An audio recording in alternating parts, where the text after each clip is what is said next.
Welcome to the Runtime Error, the place where programming begins. We are going to start a new detailed playlist of the Java collection, and I can give you a high class guarantee. Once you watch all the videos in the playlist, you can be mastering a Java collection. You will also be able to answer all the interview questions. And most interesting point that is, if you are love doing coding using Java, you will also able to implement these Java collections very handily once you understand and watch these videos till the end of the playlist. So in this playlist, we will be discussing each and every single Java collections along with their implementation part. Most interesting point in the inbuilt functions, which is really important while doing the coding, which basically saves your time. Also, we will be discussing the time complexity depending upon the which collection class we are using. So I highly recommend you to watch this playlist till the end so that you can come to know a detailed importance of the Java collections. So without wasting time, let's get started. So first we know that the Java collections are basically categorized into two parts. First one is called as a data structures implementation, and the second one is called as a collection classes, which basically contains inbuilt algorithms. So we will be looking at each and every single collection class as well as a data structures implementation parts in very detailed manner. So watch this videos, all the videos till then, so that you can come across a detailed solution of Java collections. So first one is called as a list. So we know that the lists are basically a linear data structures. In this list, it can be implemented in three ways, that is array list, linked list, vectors. Most interesting point that is array list. Array lists are called as a dynamic arrays. Now I hope so everyone knows what do we mean by dynamic arrays, in which growing and shrinking of element or the array takes place automatically. Say for example, I have the array of size 1 which I have the element 3. Now I want to insert 7, but the point is there is no any space in my array. So what does this array list do is it simply double the size of the previous one. So earlier my size was 1, now it will be size 2, and the previous element will get copied in my new array and 7 will be added. And at the end this will get destroyed automatically. The point is you don't need to take care of it. Compiler itself will take care of it. Second one is called as a linked list. So linked list in a Java collections basically implementation of doubly linked list, and I hope so everyone is aware of doubly linked list. Third one is called as a vector. So again, vector is a dynamic array. Only a point is the vectors are basically used for the multi-threaded purpose. Therefore, it is highly recommended not to use a vector if you are designing the code for the single threaded purpose. Stack is also the inheritance of the vector, and we can simply say that since the vector is a multi-threaded purpose, this stack also used for multi-threaded purpose. Therefore, it is highly recommended not to use this vector and stack. In order to use vector, we have the array list, and in order to use the stack, we have the array dequeue. We will look at each and every single data structures in minute manner. Second one is called as a set. In set, again categorized into three parts. First one is called as a hash set. So what does hash set simply says that it simply keeps the element in random order. Say for example, I have 1, 2, 3 and 4, and I want to insert this element in my hash set. When I insert this element, order might be different, 3, 4, 3, 2, 1 or 3, 4, 1, 2. We cannot give any guarantee in hash set. One interesting point about the set is it does not allows us to have the duplicate elements in it. Say for example 1, 2, 3.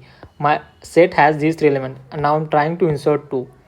Point is 2 is already present in my hash set. Therefore this 2 will get simply ignored.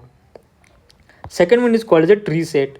The tree set is simply the implementation of self-balanced binary search tree, in which elements are ordered in increasing order, right? Increasing or decreasing order. We can order it any manner depending upon us, but the point is it will always have in particular sorted manner, either increasing or either decreasing. Third one is called as a linked hash set. There is no difference between linked hash set and hash set. There is only one difference, that is here insertion order is maintained. Say for example 1, 2, 3, 4. These are the elements I want to insert in my hash. First I inserted 4, then I inserted 3, then I inserted 2 and then 1.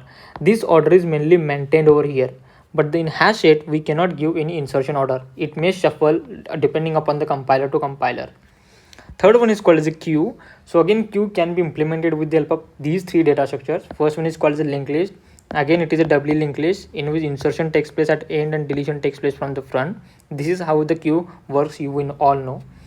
Second one is called as the array dequeue. Again, array dequeue can be used to implement the queue as well as the stack as well. And last one is a priority queue. And we know that the priority queue is basically used for the min heap or the max heap. And it is the most important part because most of the coding interviews ask the questions related to the heap only. Fourth is DQ, that is doubly ended queue. So what does it mean is insertion and deletion takes place from both ends. Say for example, this is my queue. I can insert, I can delete, I can insert, I can delete. So I'm able to perform operation from both the ends. Again, since it is a doubly linked list, we can use the linked list to implement the DQ. Again, array DQ, it is a doubly ended queue which can be used to implement the DQ. Last one is map. Now everyone knows that what is the difference between the set and the map. Let me tell you. So for set, we mainly contains value, right? We mainly contains value. But when it comes to the map mainly contains key value pair. This is key and value. So this is how a map looks like. It contains a double values, that is key as well as value, whereas a set contains a single value. Again, one similarities between the set and the map is map does not allows us to have the duplicate values. Most interesting point, that is, say for example, my map have 1 comma 2. This is my key value, 2 comma 3.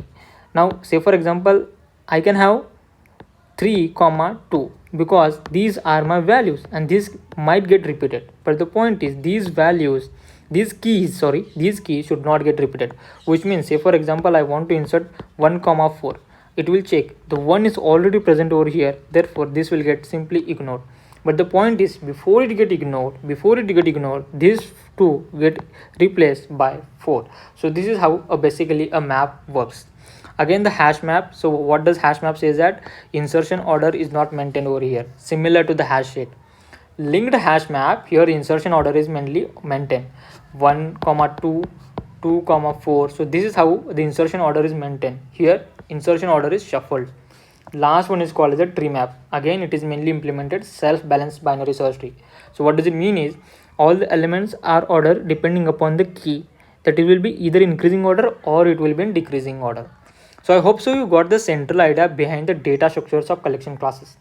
Now let's check out what are the inbuilt algorithms for the collection classes in Java collections. First one is called as a binary search. What does it binary search say? We don't need to implement or write the code whole for it. We can simply use this inbuilt function, pass the value which we want to search, and it will simply return the index of that value if it is present. Otherwise it will return our negative values.